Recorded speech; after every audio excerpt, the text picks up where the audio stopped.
Notre invité, c'est Verlaine Urbain, fondateur de Innocence en danger Belgique. Bonjour. Bonjour. Merci d'être là. Vous êtes opposant à l'Evras. On vous a déjà vu sur ce plateau et sur d'autres plateformes pour le dire. Condamnez-vous ces violences? Oui, bien sûr.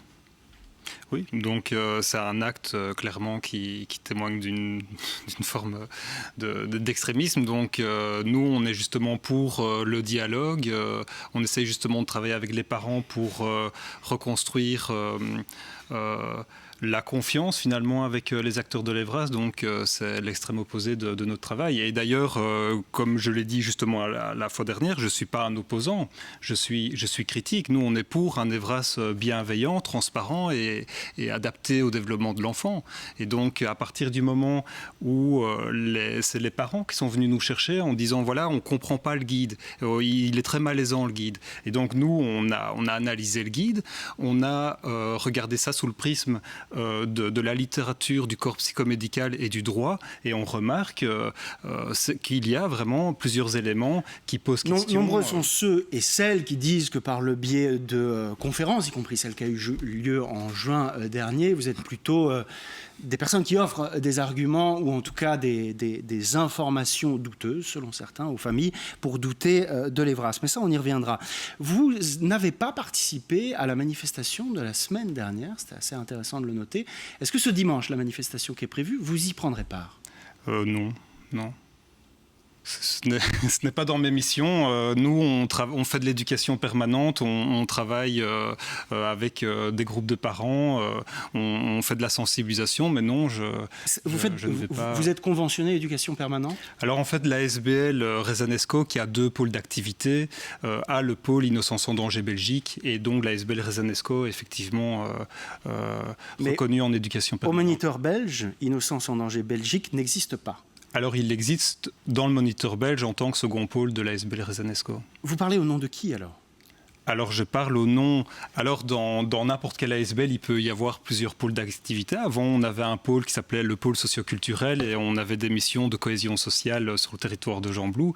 Donc, je suis fondateur de l'ASBL et coordinateur de Innocence en danger Belgique. Innocence en danger, c'est plutôt international. Il y a un volet français dont vous dépendez directement, dont vous êtes une forme d'excroissance. Sa présidente et fondatrice, c'est Oméra Sellier, qui est une proche de Carl Zéro. Qu'est-ce que vous pensez de Carl Zéro? Alors Carl Zéro est quelqu'un qui s'est spécialisé dans la problématique des violences sexuelles, mais en allant plus loin aussi dans la problématique du trafic d'enfants. Et donc il fait un travail sur la question du trafic d'enfants qui, je pense, est pertinent effectivement. Donc lui, il est plutôt dans ce qu'on pourrait appeler, pas une paranoïa, mais même, il a le sentiment qu'on est dans un nouvel ordre pédophile mondial, que les élites sont pédophiles, qu'elles kidnappent des enfants, et sa mission est désormais de dénoncer ces actes. Qu'on y croit ou pas, il faut bien quand même qu'on fasse la relation entre les actions de ce monsieur, l'association dont vous provenez, et dont vous venez de créer une émanation en Belgique. Alors en fait, ça ne marche pas comme ça. Je pense que si vous avez des questions à poser à Carl Zéro, le plus sain, ça serait de le rencontrer lui-même pour qu'il se défende. Moi, je n'ai pas à défendre Carl Zéro. Ici, au sein en fait, les antennes Innocence en danger... Est-ce que je peux vous associer à lui? Non, parce qu'il y a... Après, moi, je respecte le travail qu'il fait par rapport à la problématique des violences sexuelles sur enfants. Il faut savoir qu'il y a au moins 7-8 antennes dans le monde par rapport d'Innocence en danger. Certaines ont juste comme mission de faire de l'art-thérapie pour des enfants victimes de violences sexuelles. Et ici, nous, en Belgique, on a une spécialisation dans la problématique des violences sexuelles sur enfants. Et c'est dans ce contexte que... Donc vous associez pédophilie et Evras, en fait. Dans une de votre conférence, ça a été dit. Par contre, on n'associe pas ça directement parce que ça serait un raccourci grossier. Par contre, il est sûr que l'intrusion psychique que des enfants de 9 ans, par exemple, si on leur parle de sexualité alors qu'ils n'ont pas posé de questions, eh bien l'intrusion psychique et les conséquences traumatiques peuvent être comparables à une atteinte à la pudeur au niveau, vraiment, au niveau des conséquences. Oui, sinon, je n'ai pas pas dit une seule fois que non, pas vous, mais y a un lien avec à votre conférence de juin dernier, Innocence. Je n'ai pas fait de conférence juin dernier, donc je ne sais pas de quoi vous parlez. Vous ne savez pas de quoi je parle. En tout cas, il nous a été dit que certaines fois, dans les réunions qui sont faites de votre ASBL, il se dit des choses comme on se dénude dans les classes à l'occasion des ateliers Evras, que les groupes de classe sont séparés et on apprend aux enfants à se masturber, et les pédophiles profitent pour rentrer plus facilement dans les écoles. Donc ce ne sont pas des propos qui vous appartiennent. Là, ce ne sont pas des propos qui m'appartiennent. Il y a des éléments qui peuvent être nuancés. Donc, on a reçu un témoignage d'une enseignante qui a dit que ses enfants en 4e secondaire elle a été retirée, elle a été donc dégagée de la classe pour que l'animatrice donne son animation, et les élèves de 4e secondaire lui ont rapporté que cette animatrice a montré ses seins devant les élèves. Donc, vous pouvez après recouper les infos et faire une recherche. C'est un des témoignages, un parmi de nombreux témoignages qu'on a eu, mais par contre, on n'a jamais eu de témoignage de situations où l'animatrice apprendrait la masturbation à un enfant. Par contre, ce qui est clair... Ça, c'est une évidence. Mais on sait qu'Innocence en danger a fourni ces éléments-là à des familles qui maintenant ont peur de ça. Et c'est pour ça que de nombreuses familles s'opposent à l'Evras. Là, ça devient des raccourcis grossiers, parce qu'à la base, nous, on ne se préoccupait pas de l'Evras. Qu'est-ce qui s'est passé? C'est fin 2022. Une série de parents nous ont contactés. En disant voilà, il y a un guide qui a été publié, nous sommes inquiets vu ce qui se passe dedans, vu qu'il est noté noir sur blanc que la sexualité est présente dès la naissance, et qu'on apprend ça dans Connaissance Savoir, page 192, dès 9 ans. Donc ça, c'est le premier guide, pas celui qui a été... c'est le second guide. Allez voir, je vous ai la farde est là si vous voulez le voir de vos yeux, page 192, allez voir, il est marqué la sexualité est présente dès la naissance. Page 183, il est noté dans Connaissance Savoir à destination des enfants de 5 à 8 ans qu'on peut illustrer à l'aide d'exemples concrets comment l'amitié, l'amour, jusque-là c'est très bien, la sexualité se vive et s'exprime dans sa vie d'enfant. Il faut bien comprendre que c'est normal que les parents soient préoccupés, parce que de partir du postulat de départ que les enfants ont une sexualité dès la naissance, c'est faux. Scientifiquement, Cela étant dit, dans les ateliers Evras, et on fera circuler la parole, on ne s'adresse pas à des nouveau-nés. On s'adresse à des enfants qui... Dès 5 ans. En grande partie, oui, mais les enfants à qui s'adressent ces ateliers, en grande partie, sont des enfants qui ont malheureusement été confrontés à la pornographie sur Internet. Dès 5 ans. Donc là, on est en train de parler... 6e primaire. Donc, 6e primaire et 2e, 4e vous mélangez les choses. En fait, est-ce que c'est nous qui mélangeons les choses? Le décret, en fait, ce qu'il dit, c'est que dorénavant, ce sera obligatoire en 6e primaire et en 4e secondaire. Ce à quoi je n'ai aucun problème. Vous souscrivez à ça? Oui, je n'ai aucun problème. Si c'était rapporté à des enfants plus jeunes que ça vous choquerait, c'est ça? Il faut bien savoir que les écoles, c'est pas parce que là, on garantit qu'il va y avoir 2 animations 6e et 4e secondaire, qu'il n'y aura pas des animations dès la première primaire, puisque le décret, il est bien notifié qu'ils veulent à terme que l'Evras soit transversale à toutes les disciplines. Et allez voir dans la littérature, c'est ce qui est bien noté. Et donc, mais déjà même cette année scolaire, on a déjà eu des retours qu'il y avait des animations. C'est très clair. Je vous remercie en tout cas d'être si clair.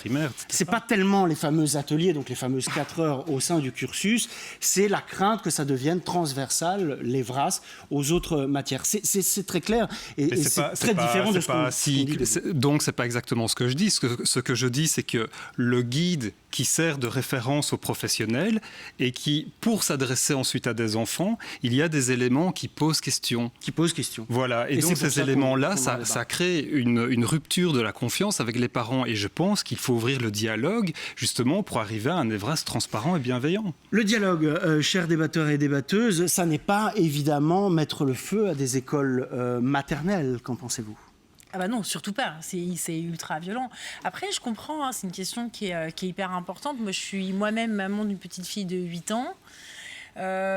C'est des questions qui sont difficiles. Je ne suis pas hyper fan non plus qu'on commence à lui parler de sexualité à l'école à partir de 8 ans. Et donc après, je me dis, j'espère que je peux faire confiance aux professeurs. Par contre, ça m'inquiète quand on me dit qu'il y a des animateurs qui demandent aux professeurs de s'en aller.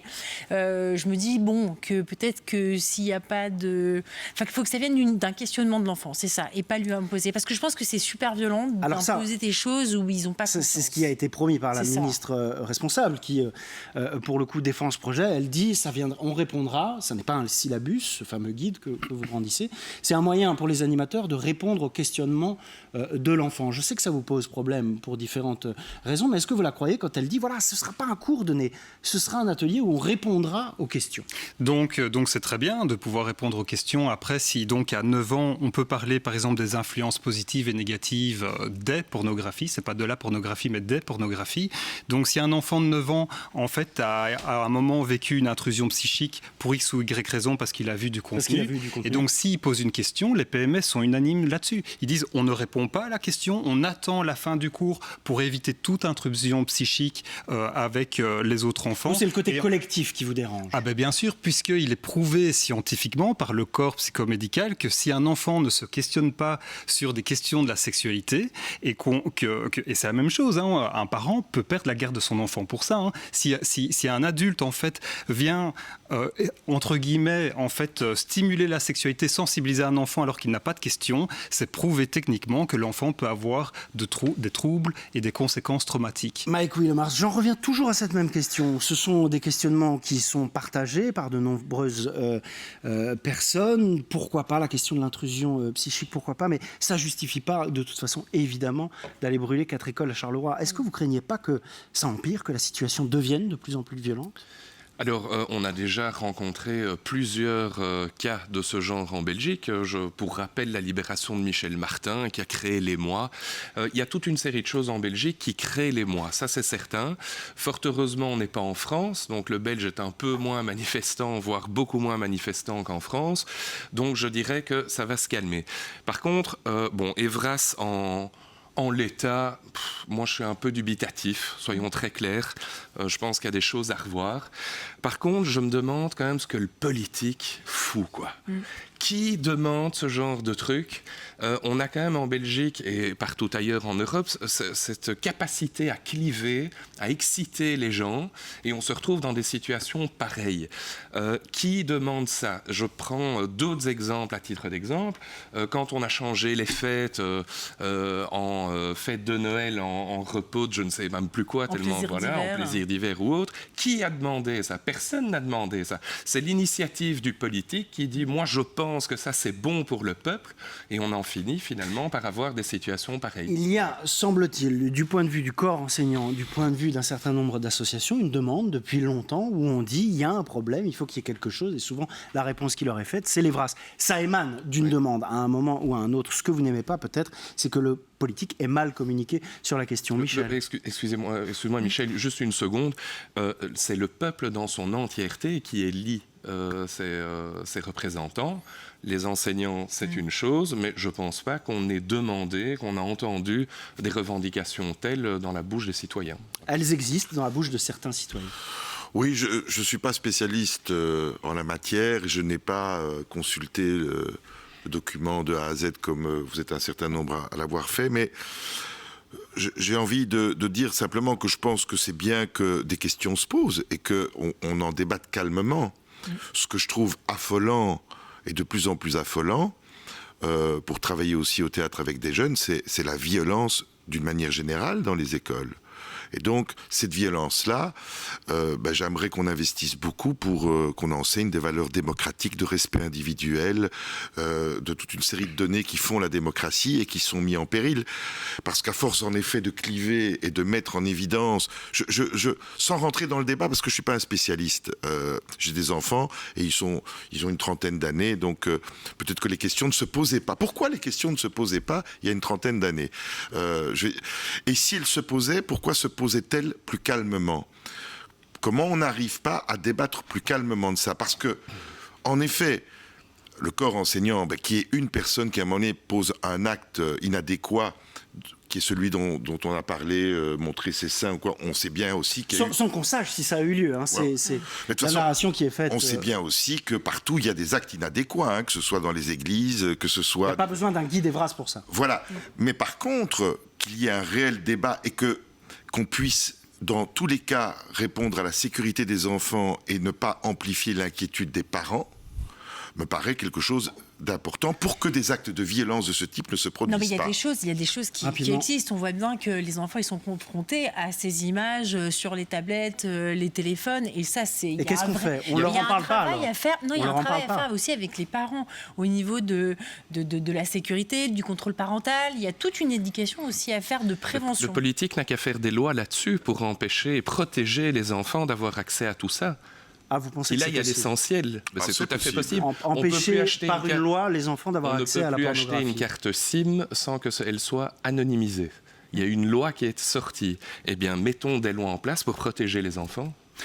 Vous pensez plutôt, et ce sera ma dernière question, Verlaine Urbain, à ce type de dispositif pour protéger les enfants plutôt que des discussions en cours quand on sait qu'ils ont été confrontés souvent à la pornographie? Donc moi je confirme qu'effectivement ils sont confrontés de plus en plus jeunes. Il y a d'ailleurs eu, le Sénat en France a publié en 2022 un rapport d'information qui s'appelle Le porno, l'enfer du décor, et ils expliquent justement les conséquences dramatiques que ça a sur la santé des enfants. Donc oui, c'est grave et il faut faire quelque chose. Et c'est justement la raison pour laquelle que si à 12 ans, des enfants, 5 enfants rigolent là-dessus et banalisent cette thématique, il faut fermement dire non, c'est grave, et poser des limites claires. Or ici, on parle dans le guide des avantages et inconvénients. Et donc, il est hors de question. C'est comme si on parlait des avantages et inconvénients de la cigarette. C'est très problématique. Je répète que ce guide, et en tout cas, merci d'avoir mis ça sur le tapis, est un guide à disposition des animateurs pour pouvoir répondre au mieux à des problèmes dans la société qui découlent sur des questions posées certaines fois par les enfants, et les moyens qui sont fournis à ces animateurs pour répondre à ces questions, on l'a bien compris, ne vous conviennent pas. Et merci à vous, Verlaine Urbain, de l'avoir dit aussi clairement. Je rappelle que vous êtes fondateur de Innocence en danger Belgique, et je précise également qu'un grand débat aura lieu dans cette émission au sujet de l'Evras ce vendredi à 17h, en espérant que nous n'aurons pas à commenter des incendies ou autres actes que notre invité ici présent a bien voulu condamner. Merci à vous. Dans un instant, on abordera un thème qui divise également, celui des examens de nationalité. Il se pratique chez nos voisins, aux États-Unis par exemple, mais également en France. Il faut chanter l'hymne national pour devenir américain. Mais chez nous, comment faire pour s'assurer qu'une personne qui demande la nationalité belge a les prérequis nécessaires? Et que sont au fond ces prérequis dans un pays multilingue comme le nôtre, dont les habitants eux-mêmes ne sont pas très connaisseurs de leur histoire? Notre invitée, Sotieta Ngo, la directrice du CIRE, qui travaille sur les questions d'accueil et de migration depuis longtemps, nous donnera son avis sur cette idée qui fait son chemin au sein de la NVA notamment, mais également au sein d'autres partis politiques. On en débat dans un instant, juste après ça.